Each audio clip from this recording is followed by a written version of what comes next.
So I would like to, start with this notion that,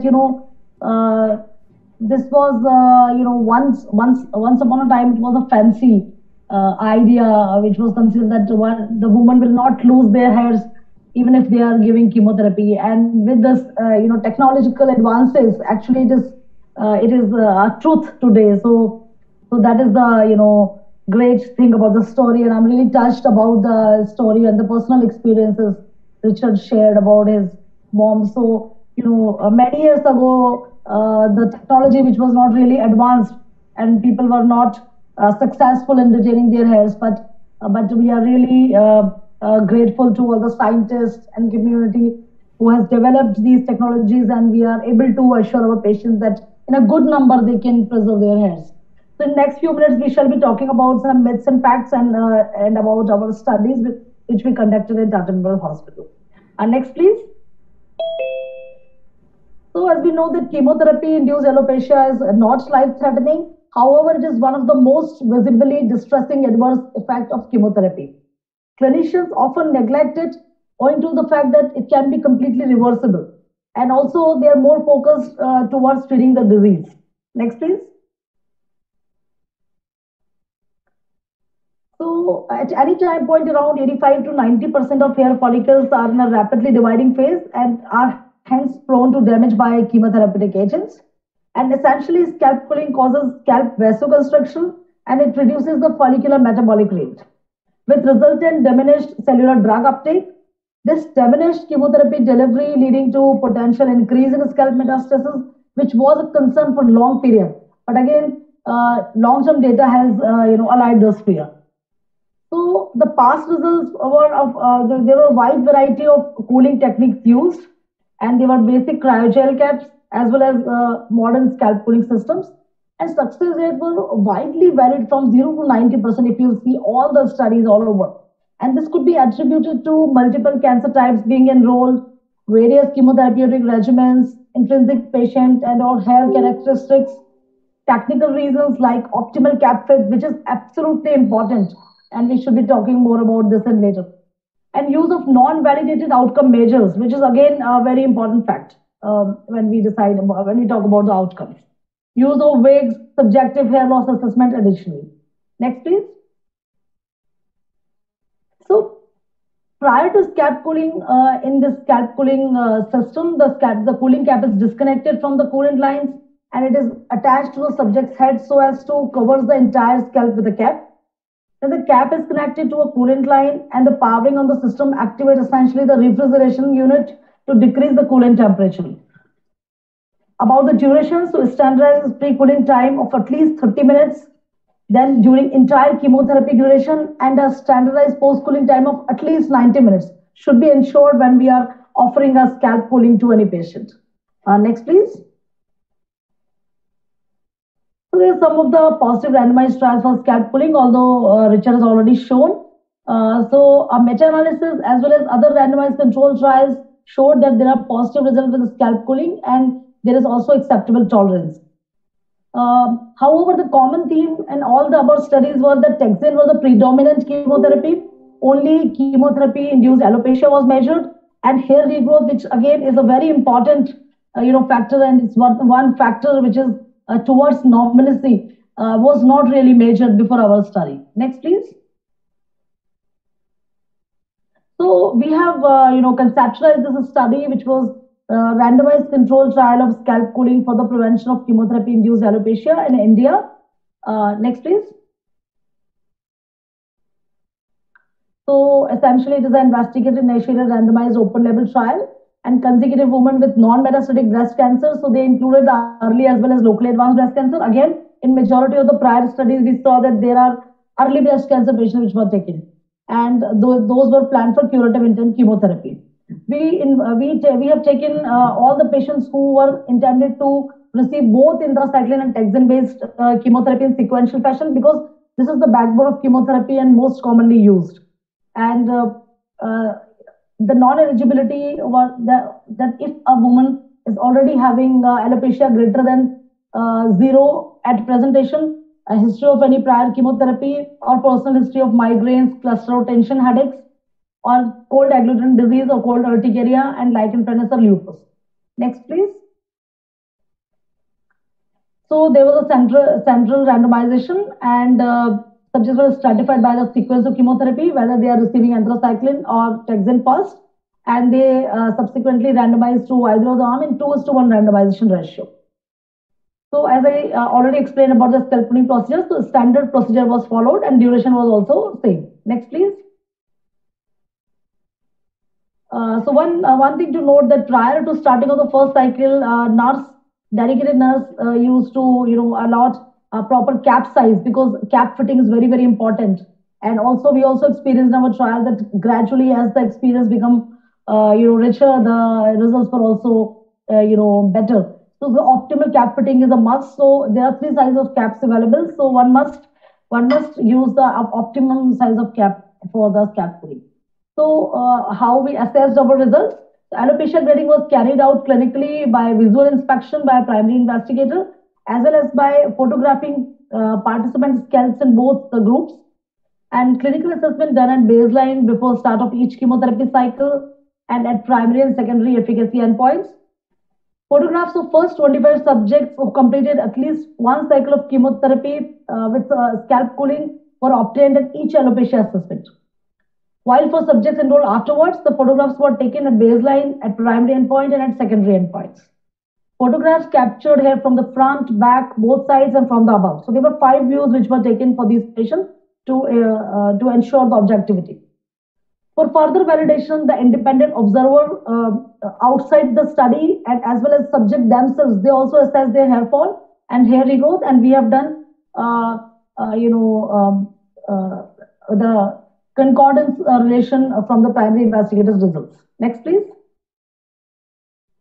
So primary endpoint was successful hair preservation, which is assessed clinically as well as by a review of 5 photographs, and using the CTCA version 4 scale for alopecia, wherein grade 0 was no hair loss, grade 1 is less than 50% hair loss, not requiring a wig, and this is measured after 4 cycles or 12 weeks of chemotherapy.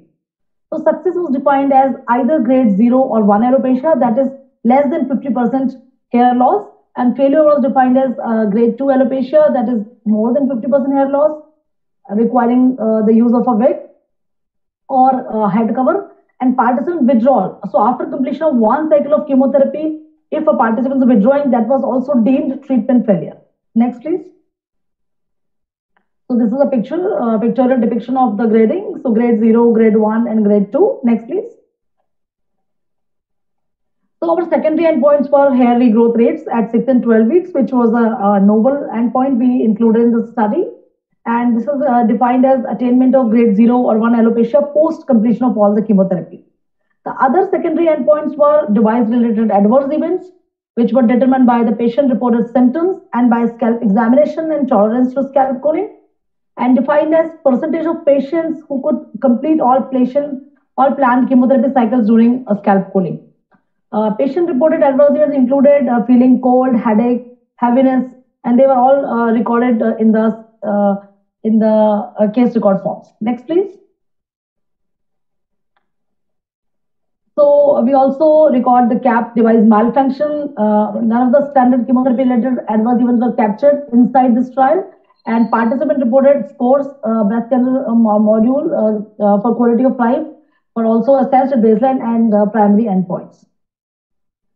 So the other exploratory efficacy secondary endpoints was success in hair preservation, which is assessed by independent observer and by subject, as I told before as well. And also the hair regrowth assessment is further validated by independent observer and the subjects themselves. Next, please. Next, please. So this is a schema. Essentially, the patients are randomized into 2 groups, 2:1 randomization, and all the events were recorded. Next. So this is the intention to treat population in the 2 groups, and we can see from this chart that they are well balanced characters, as far as the immunopositive status, their chemotherapy regimen sequence, staging, etc. are concerned. Next, please. So these are the chemotherapy regimen distribution. Again, the 2 groups were balanced. Next, please. So at the time of analysis, the scalp cooling arm, there is 56.3% hair preservation rate in comparison to the control arm, whereas there is 0% hair preservation. So there is a strikingly different rates. And the effect of drug sequencing was very prominent, and 77% of patients who received taxane first were actually has successful hair preservation at the primary endpoint, that is after the 12 weeks. And those who received anthracycline first, this was around 33%. So there is a statistically significant difference as far as the sequence is concerned. And this is, in concordance with the majority of the studies reported. Next, please. So this is the picture, and you can see in scalp cooling as in control arm, at the primary endpoint, there is strikingly different hair preservation rates. Next, please. Hair regrowth rate was also significantly better. So at 6 weeks, so we have measured the hair growth rate at 6 weeks after completion of all chemotherapy.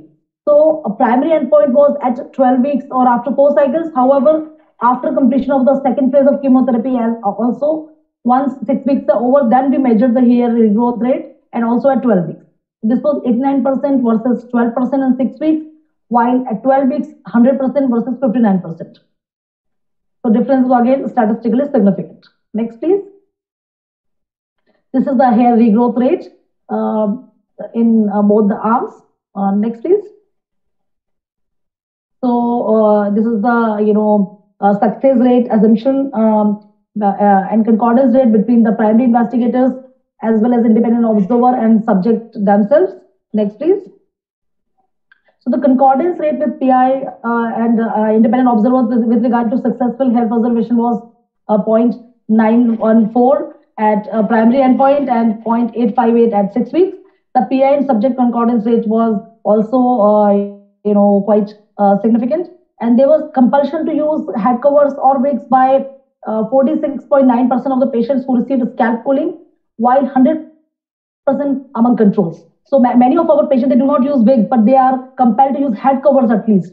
So this is also one of the important findings we noticed, that how many patients they could be, they're not feeling that they are really compelled to use something to cover their hair bareheaded. Next, please. So this is the same depiction. Next, please. About the quality of life, so 1 of 5 quality of life measures was significantly better in the scalp cooling group at the time of primary endpoint as well as at the secondary endpoint. There is loss of hair was reported in scalp cooling arm, 45% at primary endpoint and 21% at secondary endpoint, and while in control arm it is 82% and 53%. Next, please. About the adverse events, so it is pretty well tolerated, and there was a lot of concerns initially when we were beginning this trial, even in our disease management group, our institute review board, etc., that because the climate is entirely different, it is not a cold country, and so how the patients will really tolerate, and we actually put a clause that we will monitor very carefully the 10% of the patients and how they're tolerating, and then only we'll move ahead. So to our assurance that patients really tolerated it very well, and there were no grade 3 for adverse event. Women have grade 1, that is around 57%, or grade 2 around 12%. Even, and they were majority of the time mild headaches and feeling cold. And in summertime, the other day it was many women said that it was rather pleasant. So that was one of the interesting observations. Next, please. So the study suggests that the women with breast cancer who received scalp cooling with both anthracycline and taxane chemotherapy were significantly more likely, that is 57% versus 0%, to have successful hair preservation than those who did not receive scalp cooling. And this is consistent with the results from recent studies which show success rate of scalp cooling in 30 to 80% of the patients. Next, please. So other important findings I wish to bring into notice of the House is that these results indicate that scalp cooling is more effective in women who receive taxane followed by anthracycline compared with the reverse sequence. And similar trends have been observed in other studies also. So this is a very important finding, and we must counsel patients very well about this point. It was also noted that patients who started on anthracycline first had a high chance of losing hair till the time of primary endpoint, that is around 4 cycles. or maybe at the end of the chemotherapy. However, interestingly, these patients then regrow their hairs during taxane phase. And it was, overwhelming to see that while the chemotherapy is still on, they are on their weekly paclitaxel phase, they started showing baby hairs in the scalp, and majority resumed normal hair density at the end of chemotherapy or within 6 weeks. So thus, this facilitates the resumption of their normal lifestyle. So this I found very interesting and important. And when we counsel our patient, we should say that if you are using Taxane first, you will lose your hairs. There are high possibility that you will lose your hairs late. However, if you are even using anthracycline first, there are chances that you will lose your hairs, but you will regrow them fast, and you will towards the end of chemotherapy or within a short period, you will actually will there are higher chances that you will gain your normal density of hairs, and you will go back to your normal life. Next, please. So among the women with non-metastatic breast cancer receiving chemotherapy with the taxane and the cyclone or both, those who underwent scalp pulling were significantly more likely to have less than 50% hair loss after the fourth chemotherapy cycle compared with those who received no scalp pulling, and this merits wider application. Next, please. So the limitations were that a small sample artifact. Furthermore, the primary endpoint was successful hair preservation after 4 cycles of chemotherapy, which could be higher than the efficacy at the end of all the cycles. However, notably, we all see in our clinics that majority of the women attained grade 2 alopecia after 1 or 2 cycles of chemotherapy, especially if we are using anthracyclines. So this is a well-designed endpoint. And the other randomized trials by Nangia et al., which was the approval trial for FDA, also assess the alopecia at this time point, which again proves its clinical relevance. So chemotherapy type, sequence, and technicality related with optimal cap fit are potential confounders for real world outcomes. And again, the training session for nurses is very, very important. And I think this is the bottleneck. And if the cap is not optimally fit, even at certain points, those points patients are losing hairs. So this is one of the very critical point I would like to bring into everybody's notice. And also there are 3 sizes of caps available, and majority of our patients fit well into a small size cap because of the head size. So that part also should be, very well taken care. Next, please. So the final conclusions. This is the Paxman scalp pulling system was found highly effective in reducing chemotherapy-induced alopecia with a clinically meaningful benefit in these breast cancer patients. And the best effects are with taxane-based chemotherapy, modest with anthracyclines. So if we start with anthracycline, patients should be warned that their hair preservation is expected to be somewhere around 30 to 40% based on the existing literature. However, the regrowth rate is faster and the start during taxane phase, and in many, by the completion, they will retain their normal hair growth. Treatment was safe and very well tolerated, so there are no safety concerns. And the staff training and adequate cap size is critical.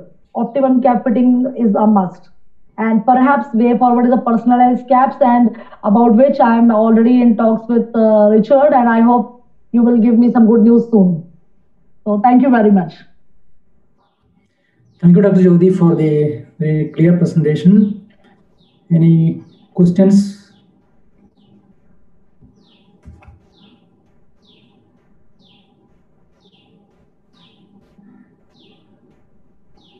There was one question which was asked, but I believe Dr. Vohra's answered it on the chat function, and that was relating to: would you encourage a patient, or would you continue scalp cooling with a patient even if they've already lost over 50% of their hair?